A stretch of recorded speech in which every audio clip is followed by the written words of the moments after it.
Hi, I am Joy&Jon, and our topic today is problem solving through flowcharts, part 1. At the end of this module, you will be able to identify the characteristics of problem solving in computer programming, identify and describe the symbols of flowcharting, identify the conventions in ReportGroup001, organize a day-to-day process using flowcharts and ReportGroup001, deduce the benefits and shortcomings of flowcharts and ReportGroup001.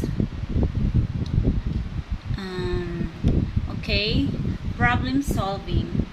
Problem solving is defined as the system, approach, and searching for a solution or set of solutions to a specific problem. These can be called algorithms. Problem solving is the most essential skill that anyone venturing the field of computer programming needs. Next, the characteristic. First, solvable, goal-oriented, verifiable, quantifiable, doable, infinite steps, and the last one is doable in the current technological limitations. Okay, next is flowcharts. Flowcharts is a visual aid showing a sequence of actions or operations involved in one computer programming. Flowcharts helps computer programmers in visualizing their thought solution, which helps them visually relate their low-level solution and helps to identify key aspects of the solution which can be pose problems given a specific combinations of inputs and outputs. Okay, so this is the example. For example, leave home, check time, yes, no, before 7 a.m., take bus, take subway, reach school. So, okay, the symbols, basic symbols in flowcharting. This shows the progression of symbols using the arrow. In this figure, process 2 is executed first before process 1 despite their naming. The arrow is the sole indicator of the progress. So you can see the symbols.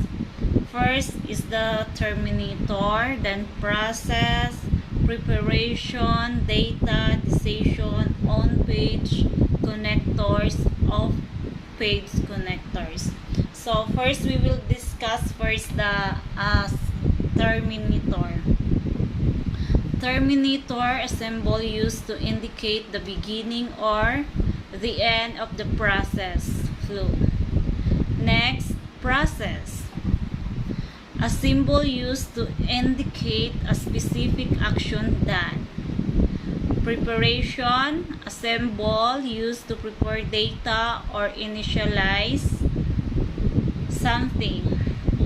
Data, a symbol used to retrieve value from the user as input or present value to the user as output.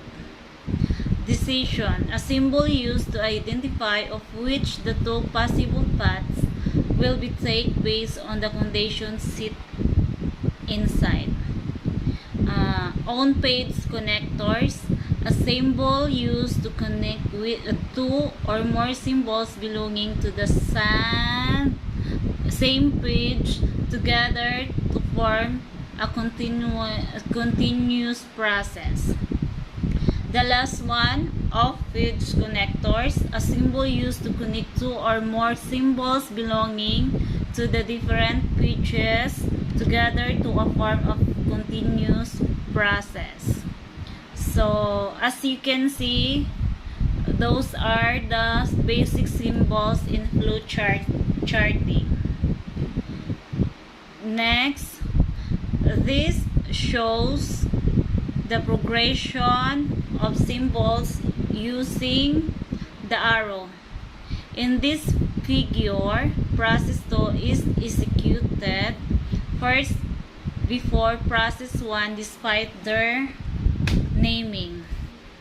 The arrow is the sole indicator of the progress. So you can see process 2 and process 1. Okay.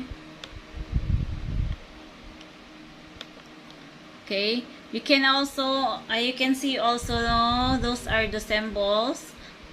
Process 1, process 2, process 3, process 4. It shows a more complex progression using arrows.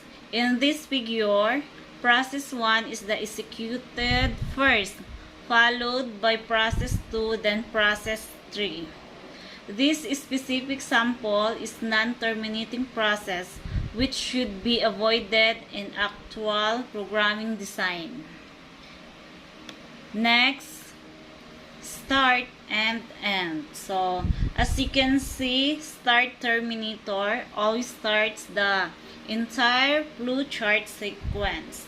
It should be always the first symbol found at the top of most of the flowcharts, and the end terminator always end the entire flowchart sequence. It should be always the last symbol found in the bottom most of all flowcharts. So always remember, it start and start then end. Okay. So next, that one, decision symbol. Always have two possible scenarios, the yes and no. So, if the condition is not answerable by a yes or no, the condition should be rephrased to adhere to standard regardless of the number of the nested decision symbols to be made. Next is input and end. So, flowchart symbols should always have one and only one outgoing arrow. So, the end terminator marks the end of the flowchart. There is no logical need for it to have an arrow. The decision symbol has two possible scenarios.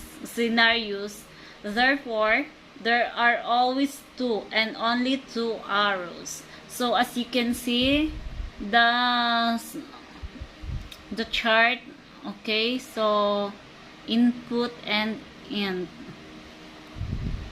Next, the output and start. So flowchart symbols can have any number of incoming arrow. There is only one symbol that does not allow in any end-going arrow, the start terminator. So the start terminator marks the start of the entire flowchart. Therefore, there is no logical reasoning to connect other symbols to the start terminator. And next,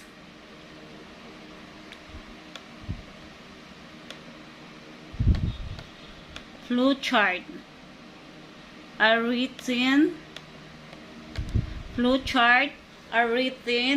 from the top to bottom. The start terminator at the top, the next symbol should be placed below the start terminator and the next below previous symbol. Flowcharts should not have any outgoing arrow pointed upwards. You can use on-page and off-page connector symbols. Flowcharts should not have any overlapping arrows. Having overlapping arrows creates ambiguity and the directions of the arrows intersecting and their respective symbols. So, pseudo-codes are not academy standard for expectant undergraduate students. However, there is a growing demand in the usage of the pseudo-codes not only in the academic sector but also the research sector. Pseudo-codes are high-level description of the processing in computer programming. So those are declare name, set name as Charlotte, append queens to name, append be to name, output name. So those are the example of the pseudo-codes keywords. Declare a keyword. So that's the declare keyword. Usage declare. Description. A keyword is signify we are about to declare a variable and array 0. Note, variables and arrays will be discussed in the coming weeks. For now, think of a variable as as a word that represents something, and an array as a word that represents a series of anything. So set as. So the usage of set as, set variables as value 1, variable 2 as value 2. A keyword, the description, a keyword to set values to variables. So append value to variable 1, variable 2, value 2 to variable 2. A keyword to insert string values at the end of the variable containing as a string. So that's all for the flowchart 1. So next, problem solving through flowcharts 2. So at the end of this module, you will be able to generalize word problems into technical work items necessary to write workable solutions. Convert work items into workable solutions and interpret solution by steps. Write flowcharts and pseudo-code equivalents of the solutions and explain the design flow. Argue whether a provided flowchart and or pseudo-code is appropriate for the given problems and their underlying solutions. So, understanding the problem. Understanding the problem is the first step in composing an efficient and working flowchart design. Technical work items are short keyword-driven phrases with summarizes all the essential parts of the problems we put into consideration. So those are the characteristics. Concise, unambiguous, classifiable as either input, process, or output, and specific. So, technical work items should be concise. Though, as obvious as it seems, this characteristics emphasizes on one important thing, the simplicity of how the work item was written. The work item should be written. It should guide you to complete your identified solution without compromising on too many variables such as number and steps for the solution. In addition, the work items should be like being concise, direct to the solution itself. So, technical work items should also be unambiguous. True, as obvious as it seems, this characteristics emphasizes in one important thing, the simplicity of how the work item was written. The work item should guide you to complete your identified solution without compromising on too many variables such as the number of steps for the solution. So, in addition, the work item should be like being concise, direct to the solution itself. Next, technical work item should be classifiable. Technical work item should also classifiable in one of the three: input, process, and output. So don't forget that input, process, and output. Input work items are those that require user to intervention and ask for some actions from the user. Process work items are those that the computer itself will do, like perform some series of computations. So output work items are those that requires the user to recognize the result coming from our program. It could also be a computer interpretable result in which the computer will read it or not the user.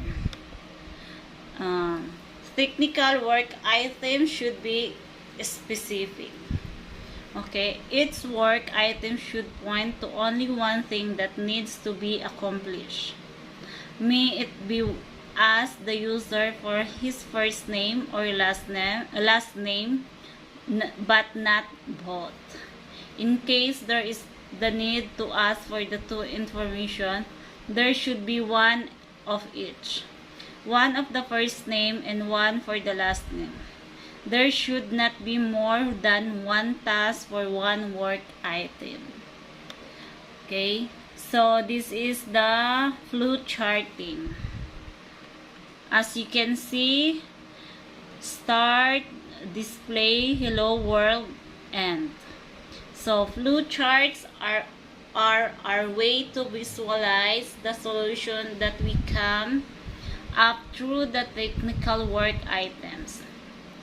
In comparison to the technical work items as the written logical side of our solution, we can look at flow charts as the visual side. We focus on diagrams and symbols to represent our logic. Next, what about ifs? Okay, at the end of this module, you will be able to argue the importance of code blocks, identify the impacts of using the code blocks with variables, identify the two conditionals in C++, argue the importance of having different conditional statements, construct a sound conditional statements. So those are the examples.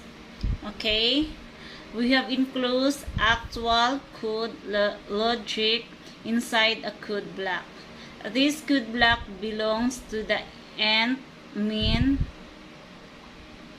open and close parenthesis function. It means everything inside belongs only to the code block of end, min, close parenthesis function. So those are variables. Variables, global variables are variables declared outside of the end, min function. Local variables are variables declared within a specific code block and is accepted and used only within the said code block. Introduction of conditionals. Conditionals are the means to set a different set of statements based on conditions. They let us expand the capabilities of our applications through scenarios or states. So if statements are used when you have an undefined conditional expressions, may it be a single expression or multiple expression. So switch statement. Switch statement. Switch is a conditional that compares one specific variable against a set of defined constant or values. So those are the example of the switch statements. Handling primitive data types. Okay. At the end of this module, you will be able to differentiate variables from data types, identify the classifications of variables, identify the classifications of data types, identify the different types available in C++, argue the practical data type to use. So, variables, explicit variables are variables that we declare usually at the start of our application before any processing is done within. Excuse. They are made in such a way that developers know they will be using variable within the context of the application. Implicit variables are variables that are usually right away without the need of declaring them. They are referred using a name. They are made in such a way that are only allocated some memory when called. They are usable within the context where they are initially used. Anonymous variables are variables that are used right away without the need of declaring them. Anonymous variables used during computations.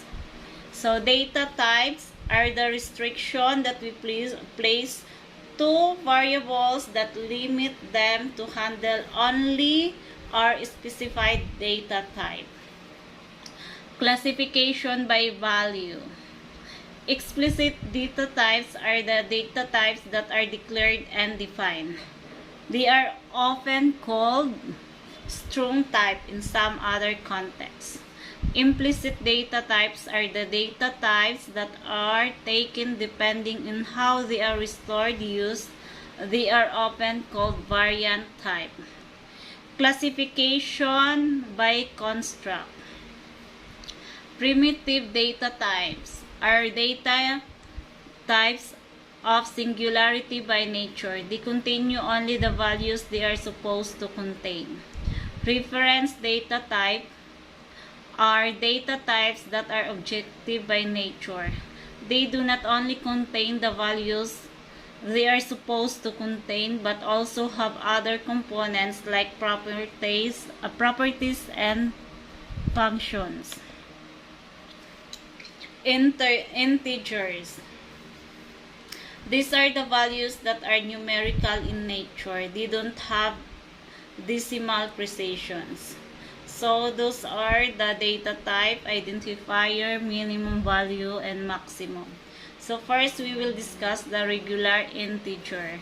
Sign int, then in the minimum value is negative 2,147,000 something. So short integer, sign short, long integer, so long in sign long. So those are the examples of the integers. So you can see the data type, identifier, maximum value, and minimum value. Next, regular integer, short integer, long integer. So, in regular integer, the identifier unsigned and minimum value 0 and maximum value is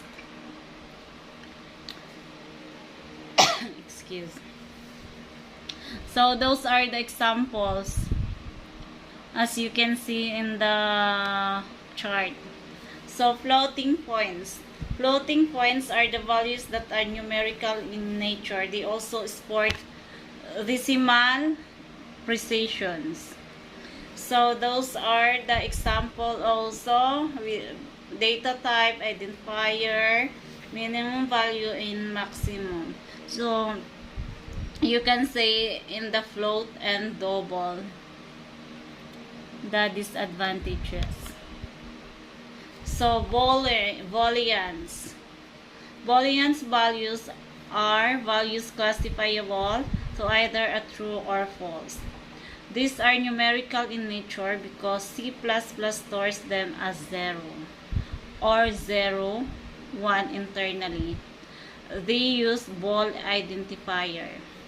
So in characters also, characters are the only primitive data type that is textual in nature. Regular characters can only represent one character per variable. Strings can be presented as series of characters. Characters use char identifier, whereas strings use char variable syntax. So that's all for today. Thank you so much.